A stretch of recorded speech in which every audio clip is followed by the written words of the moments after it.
Welcome on the John Fredericks Radio Network on Real America's Voice out in Denver, now Dish Channel 219 and Comcast Channel 113.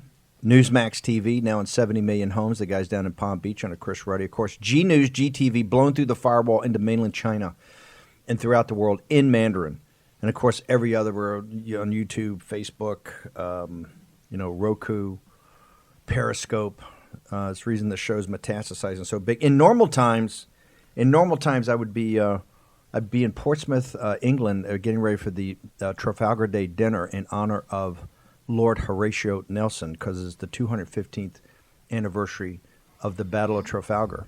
And I'm a huge Nelson, being a naval officer. We owe a debt of gratitude to the Royal Navy, which we're the heirs of. But most importantly, about the Battle of Trafalgar, when the Royal Navy stopped Napoleon. What did Nelson put up on his flag signals? Every man do his duty. Every man do his duty. That's what Churchill loved. Churchill at Chequers, the country estate, he played one film that he asked Vivian Leigh and who was a great husband, the great English actor, to play that played Lord Nelson, Laurence Olivier. Laurence Olivier and that Hamilton woman, which was a great piece of propaganda done by Alexander Korda, was played, I think, every weekend at Chequers when he brought in Americans and all that about standing up to equate Napoleon to Hitler. And it was every man will do his duty, right? That's Rudy Giuliani. That's why the day after 9/11, Rudy Giuliani's sitting there with a box of Cheerios with his feet up, getting ready for the most important day of his life, and to show leadership and reading a book on Churchill. That, ladies and gentlemen, whose side of the football you want to be on? You want to be on the side of Nelson and Churchill and Rudy and Bernie Kerik and Donald J. Trump? Or you want to be on the side of what you're seeing now? This is a referendum on Joe Biden. Democratic Party didn't do it. The mainstream media has not. They're running around hiding. And you see that Biden, he doesn't want, as soon as he's asked a question, he's going to lie. This is a great thing. These are lies. Okay? Rupert Murdoch's team validated this. They're not putting it out. Where's the lawsuit against the New York Post? In fact, where is anybody in Biden's campaign said that these things are not verified or these are not the emails? Right? Where have they in the charges yesterday put into Delaware, where the Attorney General panicked and, let me give it to the FBI, right? You talk about the child abuse, you talk about the child trafficking, you talk about the child exploitation, you talk about all that. She's one of the people down there. They got this tough law in Delaware. It's mandatory for everybody, not just for law enforcement professionals, but mandatory for everybody. I didn't know these rules until over the weekend. They're starting to think you bring in outside prosecutors, guys saying no. They're retired now, but said, hey, in the days when we had it, you got to report this, man. It's mandatory. You don't have a choice anymore because there was so much problems with the reporting of it early on. So Delaware's punted, or it looks like they punted, right, to the FBI. And the question's going to be, and Ray, to me, it's very simple. And look, I'm the CCP guy, right? To me, he's compromised by the Chinese Communist Party. Everything Bernie Kerik told you is absolutely correct. They were watching this kid from before his own. They knew all about him. It's called BGY, as Miles Guo says, about how they compromise people with sex and money and getting stuff on the internet. They had him targeted from day one when Biden was put in charge of the pivot to Asia. He brings his son. He brought his son, who's a crack addict, a junkie. What type of judgment do you have, sir, to bring your son? And this is one of the reasons he is a junkie, because the pressure put on him, he's the bagman. He's got to be the new business guy, right? He's got to develop the new market. We're going into China. We got James. We're going to have Hunter. You're going to be the glad hander. You're going to be the party guy. You're going to be networking. You're a networker. You don't have any other skill set except go out. You're drinking what the client's drinking. Okay, that's what he does. It puts him in that kind of jeopardy. But this is different. This whole thing. Well, I was brought on for one reason. To go through the emails and look for the CCP stuff, because I know the CCP and I know who the intelligence guys are and who the operatives are. And what I saw blew my head up. The level of engagement here with the worst companies in the Chinese Communist Party and the brazenness of the deals. How can a guy that wants to run as president of the United States and even have exposure to the worst companies of the Chinese Communist Party, companies now in receivership that have done nothing but steal money from Lao Beijing, from old hunter names. This is blood money from the Chinese people. Blood money. And I'm sitting there shocked enough about that. And where's the FBI? And hey, how come they're all over this? Maybe Bernie's guys would like to know this. Maybe maybe they like to know this. Hey, because Bernie would be the nominee, or Pocahontas. Bernie Sanders, that is. Bernie Sanders would be the nominee, or Pocahontas. That's right, not Bernie Kerik. He's not. Maybe the nominee later. No, but then you get to this stuff. That's a whole different deal. Then you're in mandatory thing, and the question gets to be, why was there never an intervention? Also, because I'm not a conspiracy theory guy, and everybody knows that, but there are no coincidences. When I first saw the thing about the agent and what the agent's specialty was, and that's been confirmed to me by other people, because I kind of said, hey, that sounds kind of, I don't know if I'm buying this, right? I checked, and they said, yeah, that was his reputation, and he had that expertise. And we know from the guy that at the store, he did ask that question, which always struck me as odd. When I first was doing the due diligence, the one thing that struck me as odd about that was when the guy showed up, he asked that question. I said, wow, there must have been, maybe there was some previous complaints. There was maybe so I want to turn now to a law enforcement specialist. When you see that, and the agent that went down there, and the question he asked the guy, hey, is there any child porn on here? And the guy says, no, I've really been focusing on the Burisma. I've really focused on the Ukrainian emails, right? What does that lead you as a guy who does investigations? One of two things. One, that they have prior complaints, or two, the spook division of the Bureau, the intel division of the Bureau, absolutely already knows what's on there. So one of those two things. That's the only reason that guy would have asked that question. That's an odd question you omit for a guy walking in and picking up the computer from the FBI. Of course. Here's another question, though, for our viewers, and I'd love to get your answer on this, Bernie. Let's remember, Peter Strosek and Bill Priestap were in charge of counter-espionage at the FBI. These should have been the 2 point men who were investigating Chinese intrusion into the Biden family, into the Biden bank accounts, and into their selling out of the American people. Somebody needs to get to Strosek and Priestap and ask them what they knew. It's what Rudy said earlier. Don't tell me they didn't know. They know. They knew everything. What do you mean by that? They knew everything on his cell phone. They knew everything in his computer. Our people. And nobody has done anything about it. And, when you go back to the Bureau, I want to focus on one thing for a second.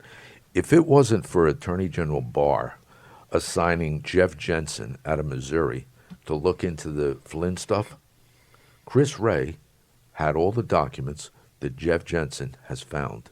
He's found thousands upon thousands of documents that were exculpatory for General Flynn, and they did nothing about it. All the time Chris Wray has been there. And all of a sudden, Barr assigns Jeff Jensen to look at the case, and he finds thousands of documents that were exculpatory, that proved Flynn's innocence. And if he wouldn't have sent him in to do that, Chris Wray would still be sitting on those documents. Chris Wray should have been gone a long time ago. But when you say gone a long time ago, is because we've had Comey, now you got Wray, and he was the Republicans' guys, he was Trump's guy. Chris Christie pushed him. It's got to be deeper than just a guy, right? Yeah, you know what it is, Steve? It's deeper than just a guy. It's the clique. It's the old boys clique of the FBI. You know what you need in the FBI? You need a cop. You need a real cop. You need an investigator, not a former U.S. attorney, not a former assistant U.S. attorney. No more lawyers. No more lawyers. Had enough lawyers. A real investigator, a real cop to take over the FBI, and then they would do the job they're supposed to do. Because the men and women underneath, they're just following the lead. They're following the guy at the top. If the guy at the top was a real cop, a real investigator, somebody that was out to do justice and enforce the law, then the rest of the agents who have been doing the same thing. Okay, I've got to ask some tough questions, and these should be asked today, and I think they should be asked in the Oval Office with Ray in front of the Resolute desk right before he gets fired. There are laws out there. There are a lot of laws about this whole situation with the sexual exploitation of children. With all there's a whole set of laws. Some states are more rigorous or tougher than other states.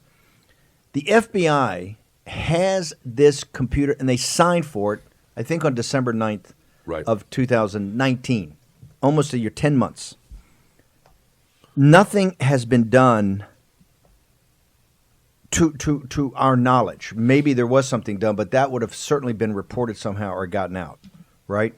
So people in the FBI, how could they basically break the law like that? The law is very clear about this, very clear. How could the FBI sit on this for a year? Because it had to have many people had to say, this is the vice president of the United States, the guy running for president, December 9th, right before it's right at the beginning of an impeachment trial. It's right at the beginning of a Democratic primary for president of the United States. The stakes couldn't be higher. Everybody knows what's on here. They know what the law is. How could they willingly break the law by not going forward with this? The same way that Peter Strzok and the others broke the law, by suppressing evidence, suborning perjury, threatening witnesses. They broke the law over and over and over again in an attempt to overthrow the United States government and take out a constitutionally elected president. They've consistently That's a pretty broken big the charge, law. Bernie Kerik. It's true. Is it not true? Have we not seen it over and over? Well, they've consistently broken the law, and now you have another circumstance. This is just one more circumstance where we've seen the Bureau basically ignore mandated requirements to investigate a crime, several crimes, whether they're financial crimes, whether they're the child endangerment crimes. They've just failed to do that job. Seeing what they had, how could the FBI director not call the Attorney General and the CIA, go to the Oval Office and tell the president, I think we've got to pull the security clearance of Joe Biden immediately? Given what we've seen on China, given what we've seen with the activity of the young girl and not being reported, all these things are compromise somebody. How did they not go over? How does Joe Biden today have obviously a compartmented security clearance? How has that happened? How does the FBI not do that? I don't know how they haven't done it, but I can tell you this. Nobody else would have a security clearance right now. If there was anybody in that position, anybody else that was in the position that Joe Biden's in today, their security clearance would have been pulled 2 years ago when this stuff started breaking, 3 years ago. Okay, we have just a minute. We're going to go to the next segment, but I've got to ask you, you've, in most of your professional career, have worked with the FBI. Right. What happened? They're phenomenal. The agents, the case agents, the men and women on the ground that go out every day and put their lives on the line for the people of this country, phenomenal. They do a job that nobody else would do. They do it with courage and dedication and perseverance. But this isn't about those case agents. This is about the leadership, the former U.S. attorneys, the U.S. attorneys, the people that have wound up in the top positions of the FBI. I think they forget what they're there for, what they're supposed to be doing. Do you believe, we got 15 seconds, do you believe in the theory of a deep state? Yes. Why? I've seen it. Okay, At this point, I've seen it. We're going to get back to that. My theory of the case is it's in your face. It's not deep. It's up in your grill. And they don't make any bones about it. We're going to return with Bernie Kerik, Police Commissioner in New York City. Raheem Gassam, Jack Maxey. We're going to have a full and frank discussion. Jack's going to talk about some of the drug issues here, the unfairness of this. Absolutely just mind-boggling. We're going to get all into it in the next segment. Be back in a minute. More of that.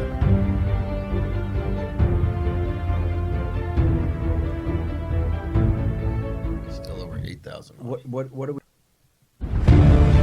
War Room Pandemic with Stephen K. Bannon. The epidemic is a demon, and we cannot let this demon hide. War Room Pandemic. Here's your host, Stephen K. Bannon. Okay, I got to tell you, what's the over and under that Biden's going to be? There's zero probability. Biden, we know your campaign watches this. There's zero probability that Joe Biden gets on the stage with Donald Trump on Thursday. Not going to happen. Well, unless they hit the kill switch and shut Donald Trump off. He's mandated as the president to ask about these allegations. Oh, because he's chief magistrate. One of Right. his titles. The founding of the Republic, they never called him Commander-in-Chief. He was Chief President and Chief Magistrate. He's the chief law enforcement officer in the nation, correct? That's right. You're saying he has a legal obligation to get to the bottom of this. That's right. He has a legal obligation. He's obligated legally by the Constitution to get to the bottom of it, to ask the question. And since it's a federal offense, and you've got to ask this question. There's zero chance Joe Biden shows up. Do you agree, Raheem? If what Bernie's saying is correct? Look, here's what I understand about this, and you got to think this over from their perspective. They know what's on this drive. The Biden camp will know what's on this drive. They know what exists. They know what Hunter's been up to. They know what the back end is for Joe on all this, and they know what the cover-up's been all these years, right? So they're waiting. Right now, they're waiting. They expect Crazy Rudy and Crazy Bernie here to do another dump just before the debate so that they can say, oh, look, there's Russian disinformation. They're not playing by the rules. They're making stuff up. This isn't fair. There's no way we step on stage with a man that's going to peddle conspiracy theories on stage next to us. That's what they're hoping to do tomorrow. There's also mainstream media that coming out with more financial disclosures. You've got now they've taken is it Bevan Cooney has now been taken to another facility? He's been transferred out of the facility he was in, taken to an off-site facility. As a guy that's run a facility or two, what does that signal to you, Bernie Kerik? Well, it's security measures, and also it's directed by DOJ. Keep in mind the BOP is Bureau of Prisons. The Bureau of Prisons. The U.S. Bureau of Prisons falls under the U.S. Department of Justice. So for his own personal safety and security, they're going to move him to another location. They're also going to move him to a location where he can have access to the FBI. So you think that he's talking is what you would think? We already know he's talking. Okay, fine. So this is my point: is the Biden camp's got you have converging vectors here. You have the hard drive from hell, and on the hard drive from hell you have Butch and Sundance. That would be Rudy and Bernie, right? You have the hard drive from hell, and then you've got other information I know is out there with mainstream media financial reporting that are drilling out, and this is on Chinese Communist Party more activity. You've got other aspects that I've seen, and people have asked me my opinion on Chinese intelligence officers and assets in business relationships. That's all converging. So I think Raheem may be right, because remember, this is the old Andrew Breitbart thing that we were taught to do: put it out, let him lie about it. Put out some more, let him lie about it. And Joe and the staff over there, because he's not a hard target.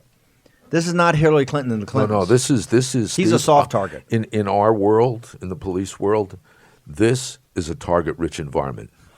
That's what it is. Between the national security implications, between the financial cases, between the son and his exploits, this is a target-rich environment for investigators, and should be for the mainstream media, except that they're absent. This is not a young man. This is not about a man. He's not a young man. He's 50. He's a grown man. This is not about a grown man's drug addiction or being a junkie. This is a national security issue. I want to go. By the way, just very quickly, Yeah. There's other things here as well. Go ahead, There's tell well, I can't yet, but I know. There's the Cooney emails, of course. There's the hard drive from hell, and then there are going to be character and fact witnesses to a lot of this I mean, stuff. affidavits that are being signed. Not just that, but people who know these people have spent, let's call it, a lot of time in close proximity with Hunter Biden, for instance. And I'm not talking about Bevan Cooney, but That's others. right. He's not talking about Bevan Cooney, and we already know they're coming forward. There's 2 or 3 anonymous sources already that we're aware of, and there will be more. The more, I learned this the hard way. When something like this happens, every cockroach you've ever had a personal, professional, political issue with, they crawl out from under their rocks and they annihilate you. Right. And that's the truth. This is what people have been waiting for these moments. And the mainstream media is never going. One thing also I think we should remember: this guy Bevan Cooney was prosecuted for stealing $60 million plus from the Oglala Sioux tribe. It's a huge story. They did a fraudulent bond issuance, right? And the people who are named in this suit are Devin Archer. And Devin Archer is now going to be sentenced in January for the same thing. Originally, he had got off on appeal, but another judge said, no, I stick with the jury's ruling. So Devin Archer is going to be sent to jail sometime in January for the same crimes that Cooney committed. Now, what's so interesting, I found this last night. There's a tribal newspaper that published a little story about this back in January. Huge. And they It's a say huge that story. what's so interesting is during Devin Archer's trial in June of 2018, they repeatedly brought up Hunter Biden's name and the Biden family's name as the marketing angle for the That's how trial. they sold the deal. Okay, Bernie Sanders and Pocahontas. And Pocahontas, since you're, 125th Native American, you should have been all over this. No, I'm serious. This is why it's always a pillow fight with you guys. The poor Sioux, who need the $60 million for development in schools and health care and all that, and they're going on the hook to pay it back. They get ripped off, and they use the Biden name as a hook. Crickets of why that's not out there. Why is that? That's your responsibility. Why is that not out there? And Joe Biden gets blown up. Joe Biden should be the nominee just on that, because then that unravels everything. You get to all the relationships and business. Eventually, you get back to the CCP. That's your fault. How that story and the poor Sioux get ripped off, and Joe Biden's name's all over it, and Bernie Sanders and Pocahontas, right? You know, she's so concerned about Native Americans, she's ripping off to get her professorship at Harvard, which she never gotten. Where were you to defend these people? Why has it got to be Jack Maxey bringing up the thing? And why is it not a firestorm mainstream media, CNN and MSNBC? Rachel Maddow, where were you on that? And what's sad, Steve, it actually really harmed the tribe. They were trying to get a fresh water plant to be able to bring in water for the tribal members, and this has been put on hold for years now because the Biden crime family ripped off a Native American I want to try tribe. to get one of the Sioux, Vish. I want to get one of the Native American, the Sioux leaders of the tribe out there. Let's get them on the show in the next couple of days and talk to them about what they think about the Bidens. I just have a graphic that I want to put up. This was from the New York Times, and it goes back to what you were saying, Steve, about the way you release these things, right? So this is the New York Times. This is the New York Times headline that's still up on their front page from the day before yesterday. Is the Trump campaign colluding with Russia again? Giuliani's dirty tactics of the scandal, not Hunter Biden's hard drive. That's by Michelle Goldberg there. Yeah, she's so the it's worst. make them Make it come on out. Now you're going to Make get them blown lie. up. Okay, Joe Biden has had two opportunities. He's now multiple times, but he's stone cold lied about the Burisma thing. Nothing here, my son. And then on Wisconsin TV, I think in Milwaukee on TV, he lies again about Bernie.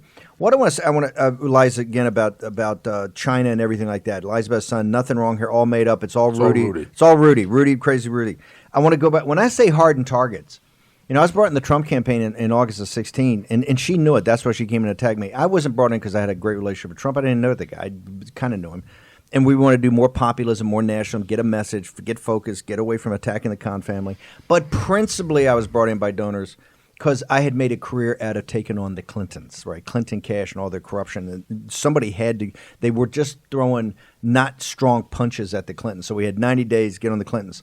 As I told people, the Clintons are a hard target. They've been getting beat up by the right and the new right for a decade, and she knows how to go to the mattresses. Whether you like her or not like her, she's a tough hombre. Joe Biden's a pie.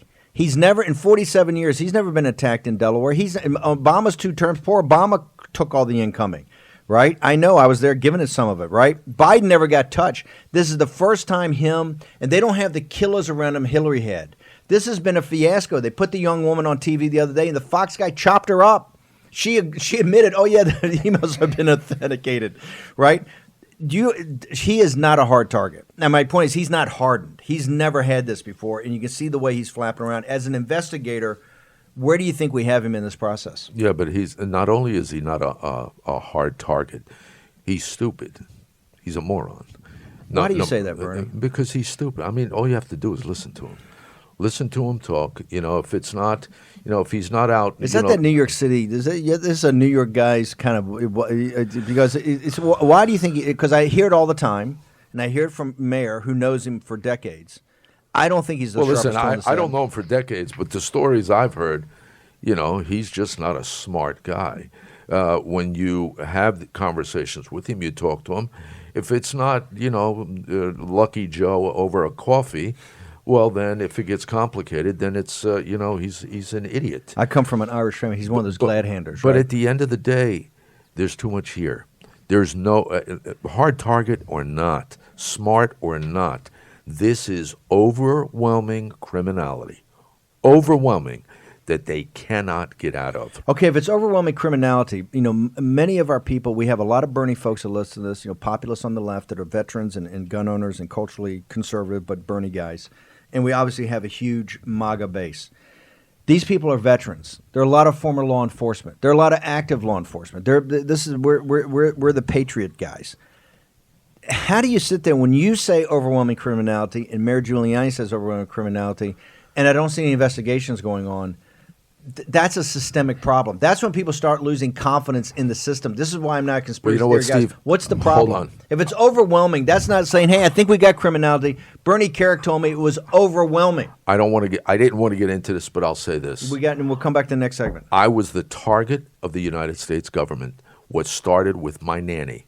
I was sent to prison for 4 years. You know what?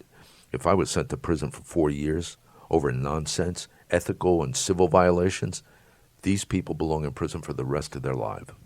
The overwhelming criminality of the Biden crime family. That's right. Okay, we're going to return, and I'll come back. I'm going to ask you your recommendations of if you were sitting with the president today, what would be the practical? Hang on, I'm teasing the next segment. I want to keep this big audience. If you were sitting with the president today, what would you specifically tell him he has to do? Raheem Kassam, Jack Maxey, going to get in this conversation. They got a lot to report. We're going to take a short commercial break and return with the former police commissioner, Bernie Kerik, on War Room Pandemic.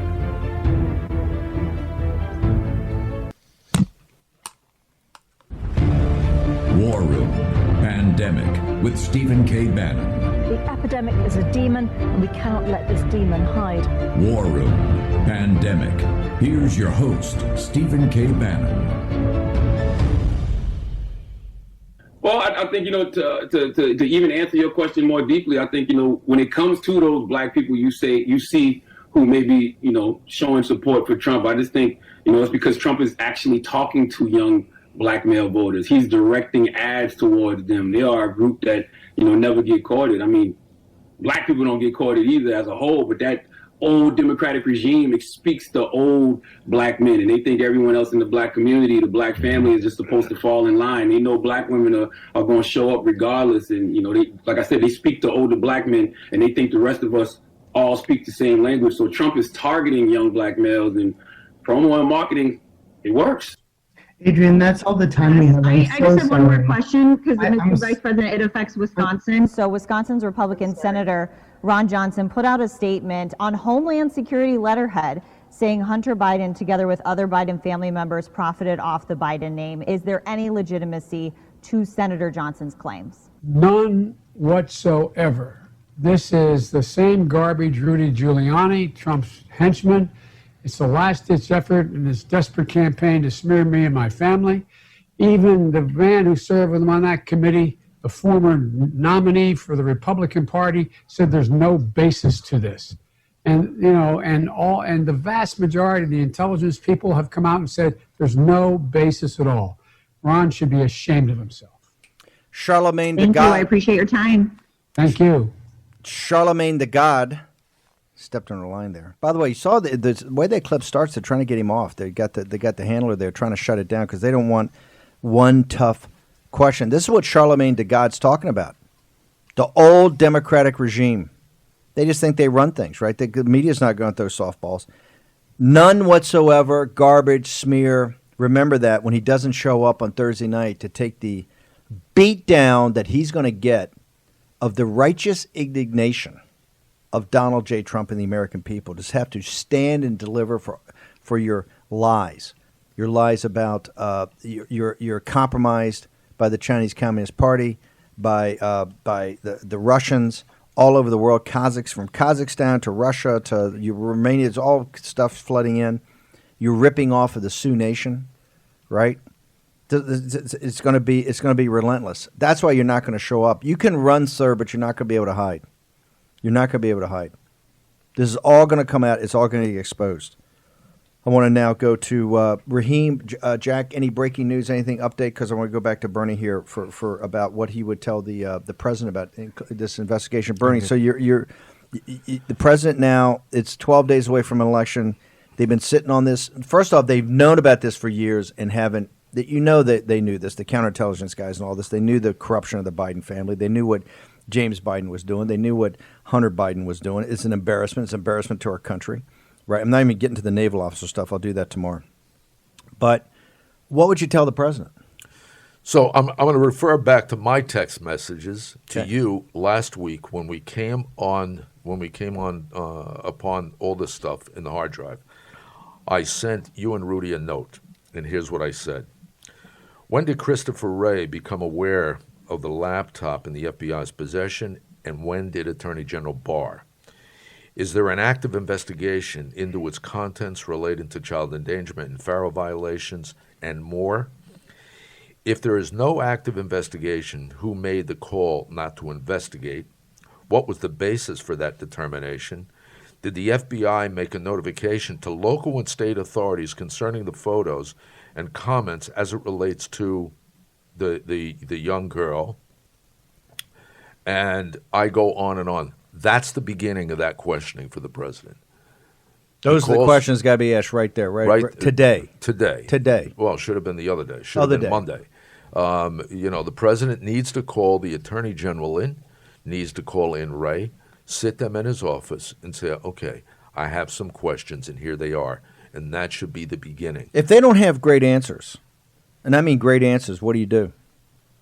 Ray's got to go immediately. You would fire 2 weeks before because the media's head's going to blow up. This is going to change. There's going to be more Karens. There's going to be more college-educated women in these suburbs in Philadelphia, outside of Philadelphia, going to vote against him if he does that. You still tell him you got to fire him? Honestly, guys, here's the way I look at this. If those women in those communities if they're really concerned about their communities and public safety and the Constitution and what's going on in this country, you need somebody at the top of the FBI that's legit. You need somebody at the top of the FBI that's going to hold people accountable for wrongdoing, for criminality. And if this guy's not doing it, then you got to get somebody in a position that is. But it will come as a bolt out of the blue for a lot of Americans who, and I'm just thinking about the electoral framing about this. Is there a way perhaps to suspend him pending an investigation? There is, and you move somebody up into that But you position. think that's sending the wrong message? You think this thing's got to be cleared out now? I think it's got to be clear. I think it's got to be done. I just think it's got to be done. And the president has to put somebody in a position with a mandate. 2 mandates. Clean up the FBI from top to bottom, bottom up, and get this investigation done. This should have been done. And who's that person?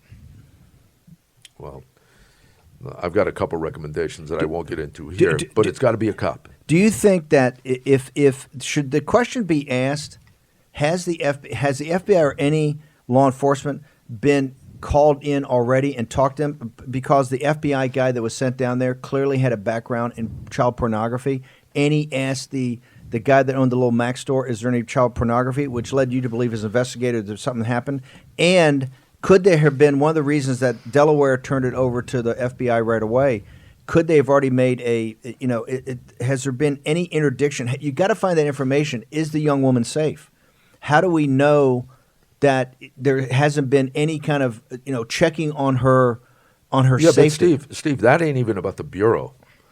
When Rudy and I walked into the police station the day before yesterday and handed them clear-cut evidence that there was child endangerment, their child services, their county police that deals with child endangerment, they should have been out looking at this within hours.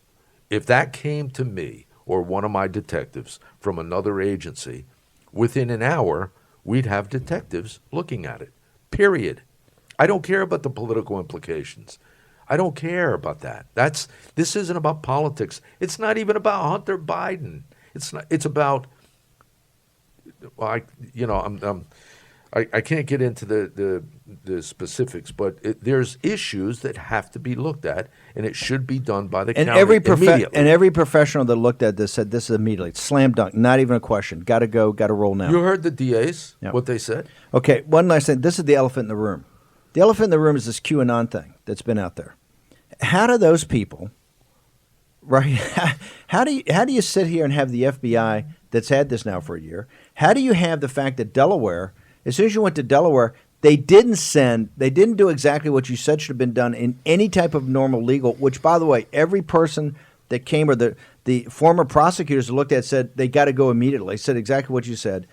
The elephant in the room is, people say they're crazy. People say that. I'm just leaving that. Put a pin in it. Take that off. But when they look at the facts of this, how are they not, at least an aspect of their argument, at least appears directionally to be correct?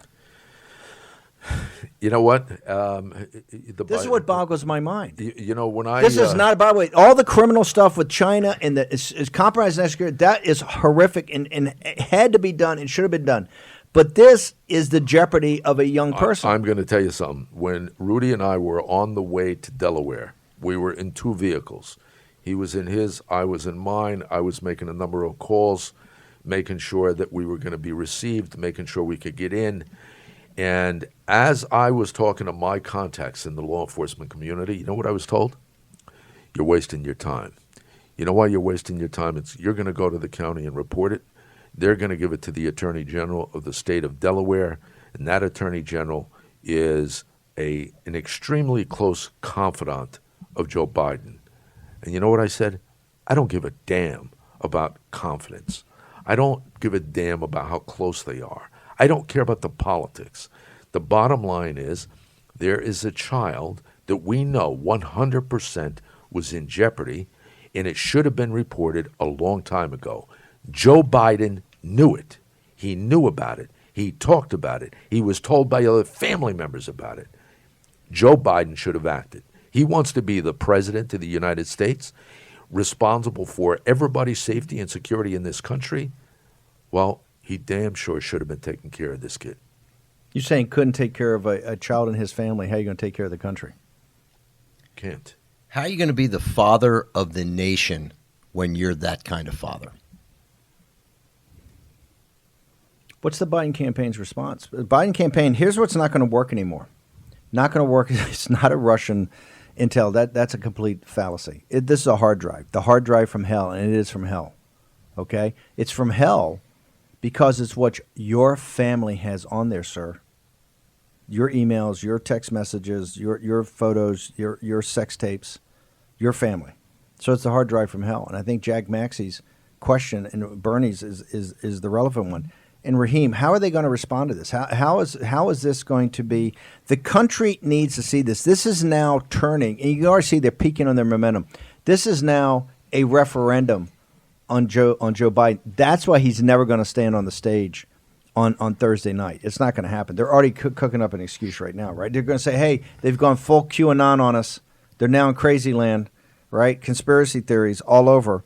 And look, I'm the last QAnon thing, but hey, the elephant in the room is, boom, how do you justify this? Where's the FBI? Where local authority? Nobody. Everybody told me in the weekend they're going to have to move immediately just to check on the thing. Boom, didn't happen. Political football. AG steps in and goes, nope, I'm going to toss it to the FBI. Still nothing happens. So how are they responding? How are they going to respond? Look, I've worked a couple of campaigns, and there has never been a case, never been a scenario where my first instinct has been pull the candidate off public appearances for 5 days. That has never I've never seen anything like that. So right there and then that's their first response. They know it's about to get a whole lot worse. And that's what, a lot of people in the live chat are saying, no, Biden can't pull out the debate. It's too late for that. He's going to show up. Do not discount the unprecedented nature of pulling your candidate off the campaign trail for 5 days. They did a hyper tight local media interview. And even there, you saw them. Oh, you're done. We've got to end this interview. They want to shut it down without that with question. A friendly, right? And he called a CBS reporter a smear merchant. So do not discount the fact that Joe Biden may well turn around tomorrow and say, "Oh, you know what? I got COVID. I can't go to the debate." Okay, we've got about a minute left in this segment, and we have to cover what is going on in France because it's of epic nature. Right, the beheading of the school teacher yesterday, an attack by 2 French citizens. We're lucky to have him back on Friday, but Raymond Ibrahim, the author of Sword and Scimitar. And the reason I got to do it today, I've got Bernie Kerik, who was at the front line of 9/11, and Raheem Kassam, who really was one of the leading voices in the United Kingdom and in Europe in exposing this, wrote a number of books. no-go zones, all of that, and been mocked and ridiculed. Turned out Raheem was right. You guys were wrong. And this is one of the reasons you got Brexit, right? People just got tired of this nonsense. So we're going to return in a minute. We're going to talk about what's going on in France. Want to hear everybody in the live chat. Tell us what you think. Another big show tomorrow on the exploding Biden scandal, because this is just metastasizing in every different aspect of it. And nobody is still really haven't gotten to the scandal with the young person and their family is beyond comprehension. But there's a lot more where that came from. There's a lot more, not with minors, but there's a lot more of the depravity of their family. That's all going to come out. Okay, short commercial break. Back with Raymond, Ibrahim, Sword and Scimitar. What's going on in France next?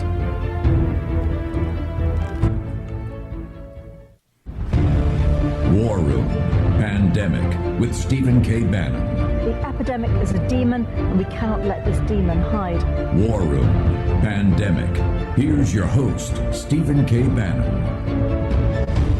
The cold open in the last segment was Lion Joe Biden, but it started with Charlemagne de God, and he laid it out. Hey, Donald Trump is connecting with young black males, and this is going to have an impact. You've got Cube, you've got 50 Cent. You know, Cube's talking economic nationalism, challenging Don Lemon.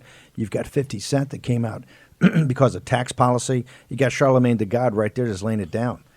Trump's connecting with these young men because he's talking about jobs in the economy, not the old playbook of what he called the old Democratic regime, which is Joe Biden. We're going to get into more on all the drug aspect of this with Jack Maxey tomorrow and other guests.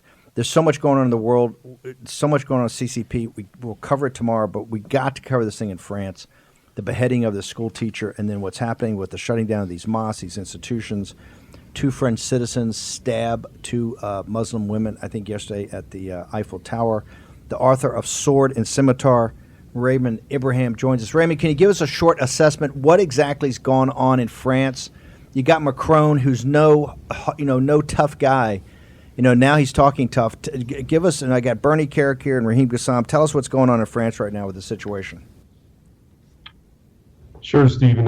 What's going on in France is basically home to the largest Muslim population in all of Western Europe, which is saying a lot since you had a large Muslim influx into Western Europe, especially recently. And France is learning and has been learning that there's a sort of segregationist movement, as it's being called. It has a different name, of course, in Islamic terminology, that is creating a sort of, it's tribalistic. It's creating enclaves. It's creating ghettos, and it's basically creating a sub-society that is different than mainstream French society, and it's very hostile. And it's essentially representative of all the other things that we see with Islam around the world, past and present, meaning violence, intolerance, hostility for infidels, for so-called blasphemers, as in this case, and so forth. What happened, the young Muslim man, I think, and he was a refugee, who killed the teacher. He was, I believe, 20 years old, and he beheaded him. And what you don't learn from, the French sources is that he's now a hero, including for his own father. And the same thing happened. An American citizen was killed in a Pakistani courtroom while he was being tried for blasphemy there. And again, another young Muslim man, walked in and just shot him. And he's a hero. Even the police who arrested him, this vigilante, take pictures and selfies with him, high-fiving and all sorts of things. So this gives you an idea of how many Muslims really think the sin of blaspheming the Prophet Muhammad is, and that it deserves death. But French authorities have, for very long, been trying to pretend that this is not the case. When Macron comes up and starts lambasting Islamic separatism, and trying to present it as an anomaly or something weird or something that can be fixed, he doesn't seem to understand that the core doctrines of Islam actually enforce this sort of separatism. There's an Arabic, in Arabic, it's an Islamic doctrine, it's called al-wala wal-bara. I translate it as loyalty and enmity, some translate it as love and hate. And the long story short is the Quran teaches Muslims to love fellow Muslims, love Allah, and be loyal to them, and always hate non-Muslims, no matter how good they are to you. The Islamic State, ISIS, actually came up with a magazine a few years ago in one of its magazines, and the title is Why We Fight You and Why We Hate You. And their number one reason is not grievances, it's not, Israel, Palestine, it's nothing like that. Their number one reason is what I just mentioned. They quote the Quran and they say, we are commanded to hate you, and to fight you. And when it comes to something like you, the infidel, are blaspheming, insulting, offending their revered prophet, then the penalty is death, and that actually goes back to Muhammad himself, and it's in the Quran. We've only got a couple minutes. We're gonna have you back on Friday to talk about this in more depth. But I just have a question that I know that is on the audience's mind. We've been taught to focus on radical Islam, but this separatist movement, in France looks to be much deeper. Is this an issue with Islam, or is this the radicalized jihad that the West has kind of been focused on to stop? I have to tell you it's an issue in Islam, because for the totality of Islamic history, this sort of thing, blasphemers were executed, apostates were executed, not by terrorists, not by radicals, but by the heads of state throughout history until Western colonial forces stopped them. The jihad always went on until it was physically stopped. And so, and the doctrines, the core doctrines of Islam teach this: the punishment of the apostate, punishment of the blasphemer, subjugation of women, subjugation of non-Muslims. This is all in the core text. So when people, as long as people insist that this is a radical interpretation, they continue saying this is weird. If it's weird, it's an anomaly, an aberration, it can be fixed. But if you come to understand it's inherent to the faith, well, it changes the whole calculus. We're running out of time. I got to turn to Raheem. You wrote the book No Go Zones. Steve Emerson, the great anti-radical terrorist, was thrown off TV for talking about these zones. Is what Raymond Ibrahim saying is correct? Is these separatist movements now, the separatist ideology in Europe is for the whole group, not just for, so Macron says I got to go after radical Islam, or is he missing the point or not? No, look, there's always going to be a euphemistic way that politicians deal with this, because, not least because politicians like Macron rely so heavily on the vote that comes from a lot of these areas.